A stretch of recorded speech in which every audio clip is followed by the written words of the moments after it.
Quadeamus igitur, juvenestum sumus, post jucundam. Oke, adik-adik sekalian, Ya, Pak. selamat siang. Siap. Bagaimana keadaan? Baik. Semangat ya?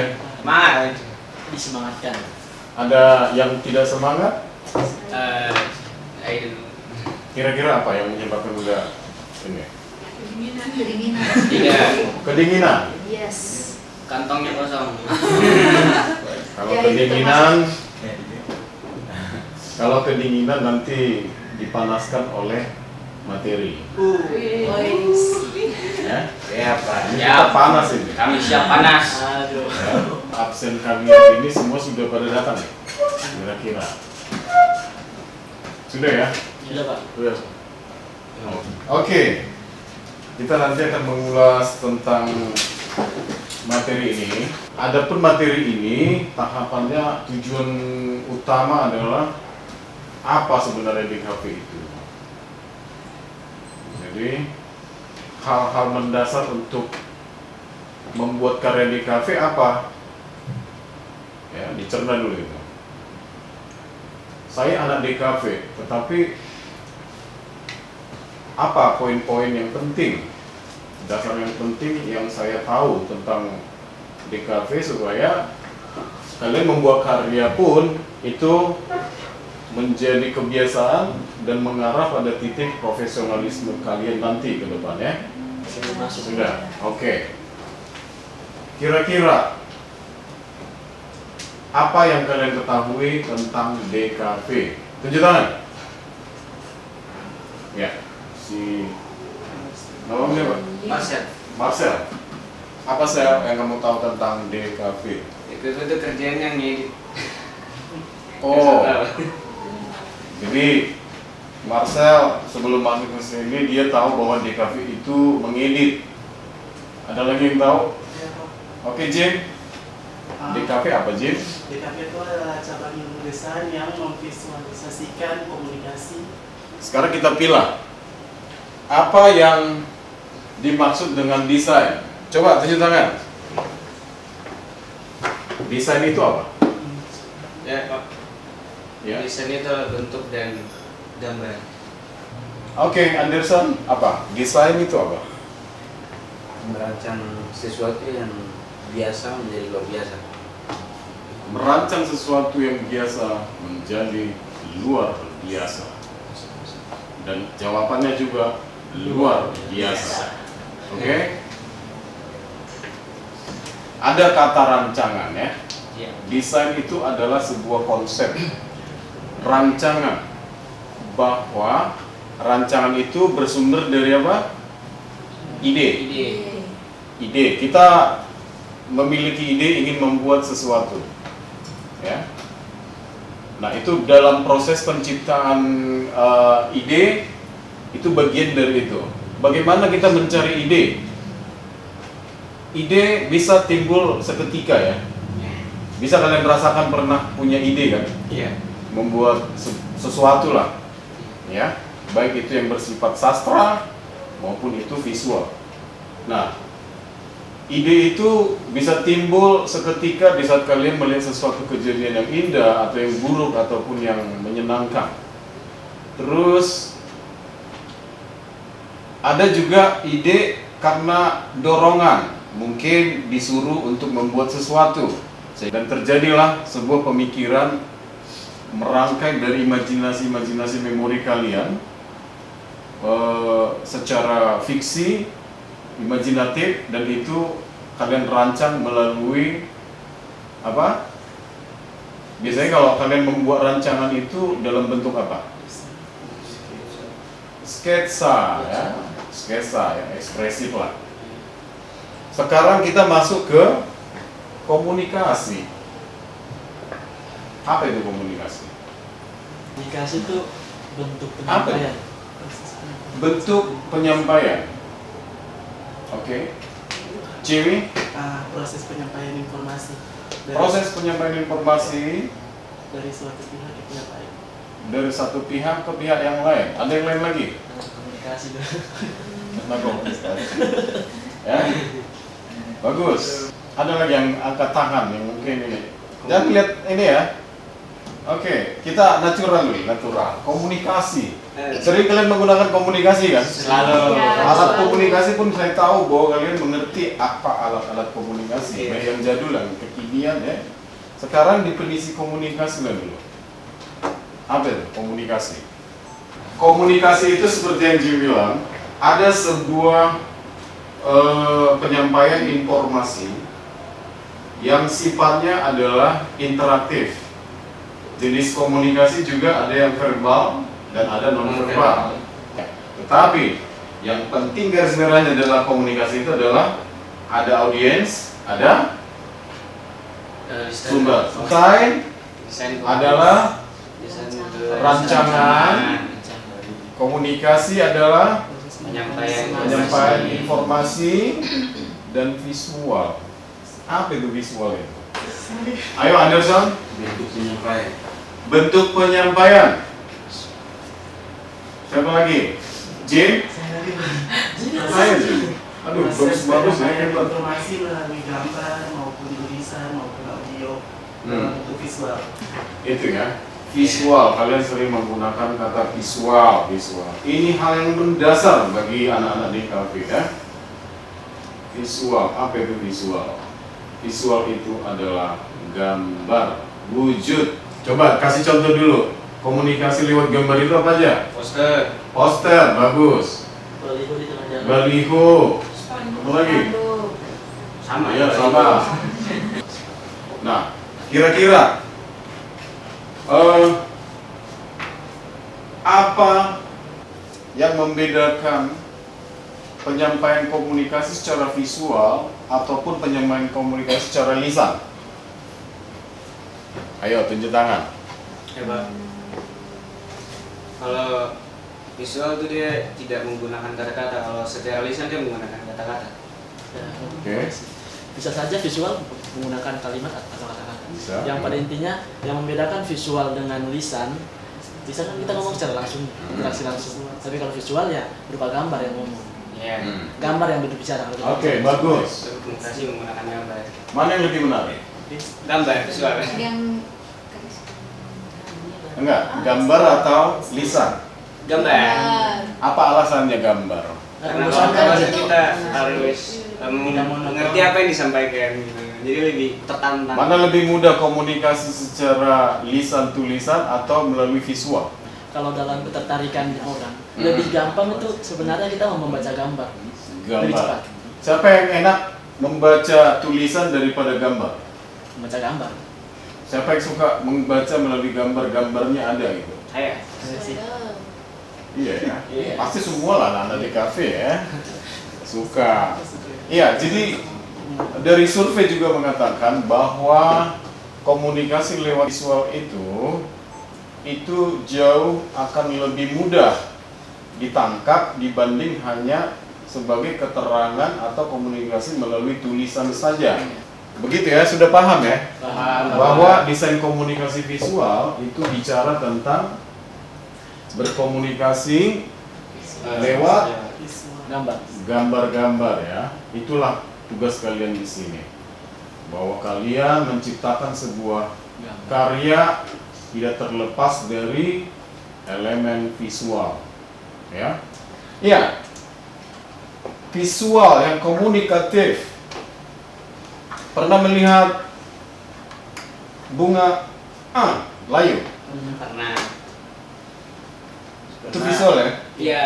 Tapi banyak seniman yang menggunakan itu menjadi sebuah ilustrasi. Kira-kira artinya apa itu ya? Bisa kalian deskripsikan nggak itu dari sisi visual? Reja. Bunga layu. Mungkin itu melambangkan kesedihan dia mati gitu layu. Kesedihan, Iya. layu. Bunga layu, ada yang mengartikan lagi bunga layu itu? Saya. Oke. Mercel ya? Apa layu itu? Nah, itu bisa mengilustrasikan kematian. Kematian. Ya. Oke. sebuah kita Semangat yang paling. semangat yang pada. Yes. Iya ya. Yeah. Pernah melihat itu pengintai, menara pengintai.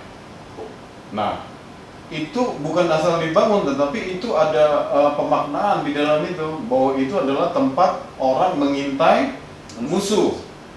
Ya kan? Ada bentuk pengamanan atau musuh, kalian bisa menggunakan itu menjadi elemen visual, sama kayak di Mesir sana banyak menggunakan illumination, ya, dengan relief itu banyak digunakan oleh desainer, ya. Tapi ada makna, bukan hanya visual aja.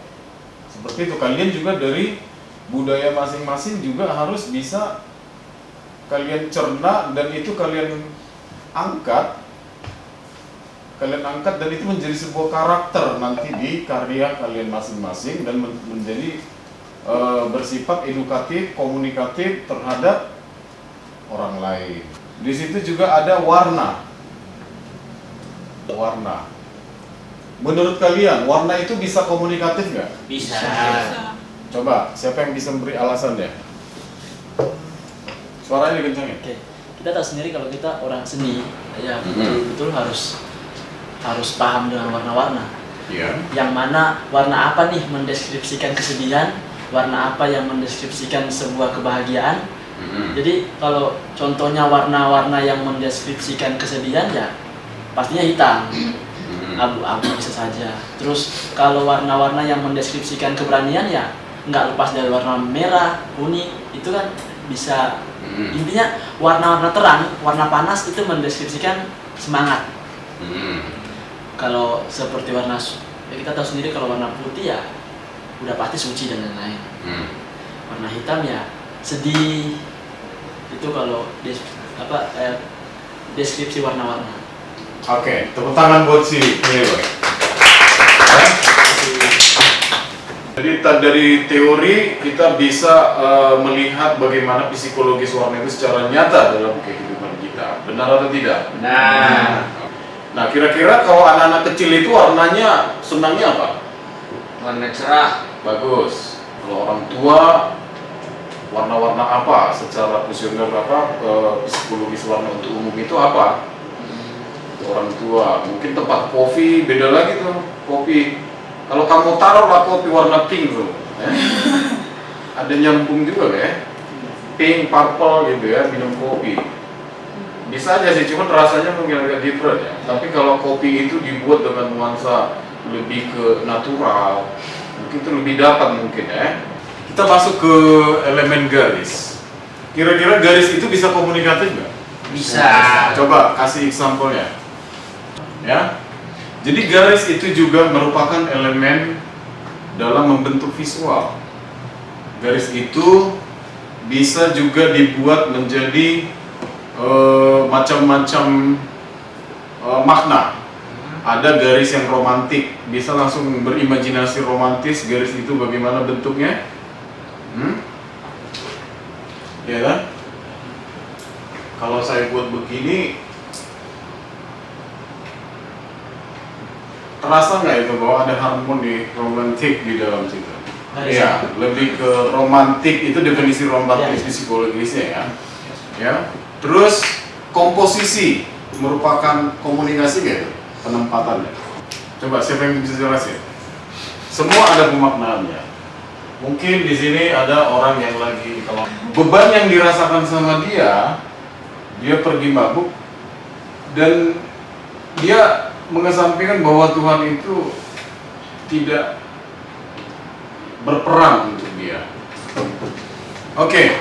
Nah, tipografi itu adalah elemen DKV, di mana tadi Pak Hasbi juga dijelasin bahwa tipografi itu bisa jadi komunikasi, di mana tipografi juga ada jenisnya, tipografi visual, di mana dia penggabungan antara font dengan gambar. Makanya DKV memoles tipografi itu supaya terlihat menarik, ya. Sama kayak poster juga kan, visual poster itu standarnya adalah sederhana dan komunikatif sampai gitu ya. Sama seperti gadis seksi itu semua itu, karya-karya kalian itu, karena tujuannya adalah menarik perhatian. Ini kelihatan biasa supaya menarik. Oh, ini biasa ya. Supaya menarik tuh. Ada tulisan di dalam. Jadi luar biasa kan? Ya. Luar biasa. Ide nggak itu? Ide. Iya, membuat sesuatu hal dalam konsep kebaruan dan menjadi baru. Ini juga menarik. Menarik. Nah, ini juga Menarik. ya. Kalau begini, ya. Biasa aja. Lebih menarik. Oke, lanjut. Nah, ini syarat-syaratnya tadi ya. Bagaimana membuat sebuah karya desain yang sangat komunikatif melalui visual. Satu, pahami tujuan dan audiens siapa, ya.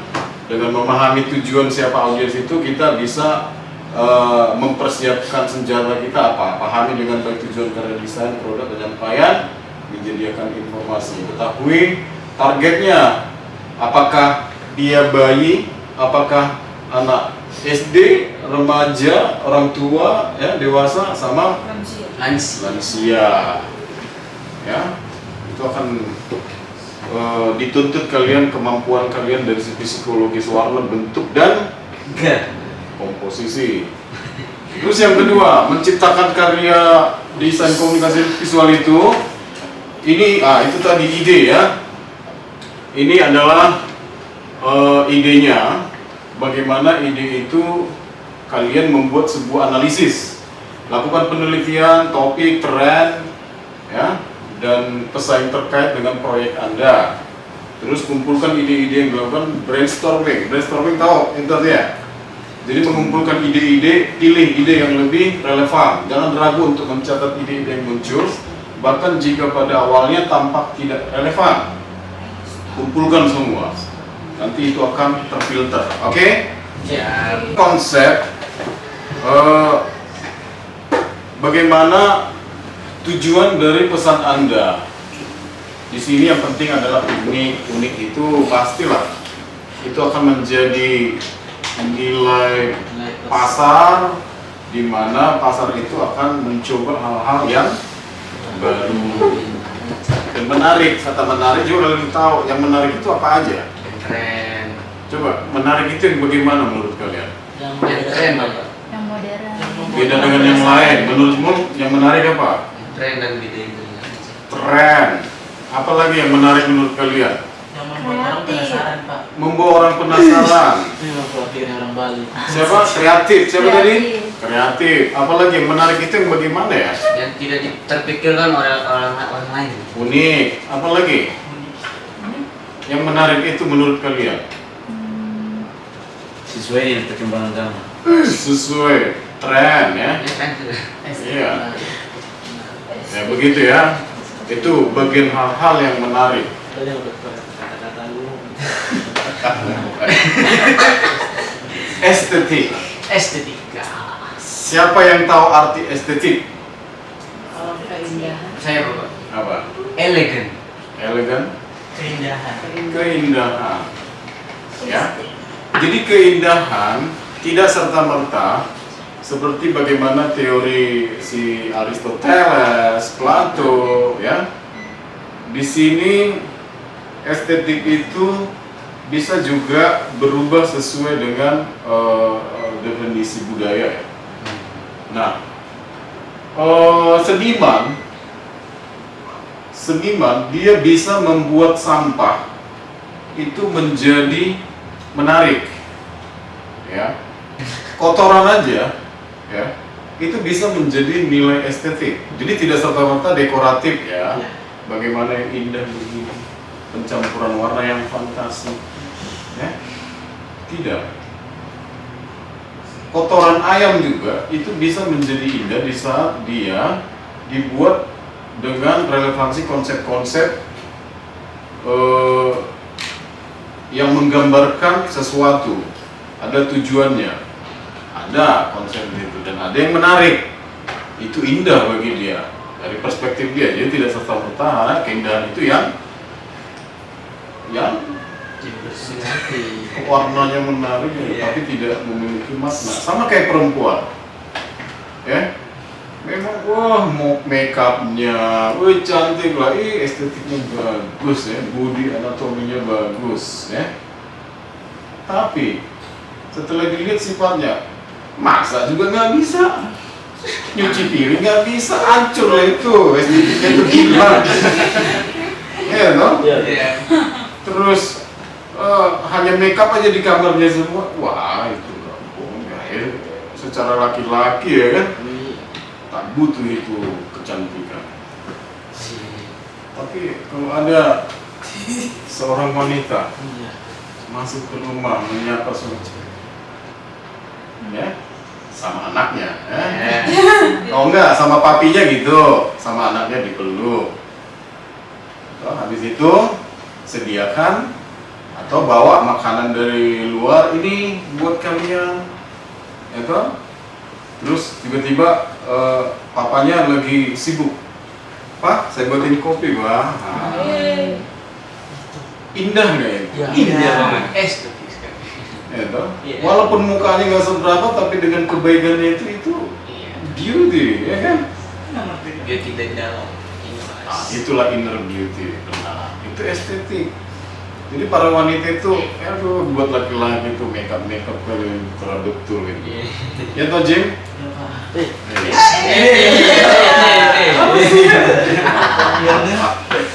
Oke, itu dari perspektif estetik. Jadi jangan terkecoh dengan yang indah-indah.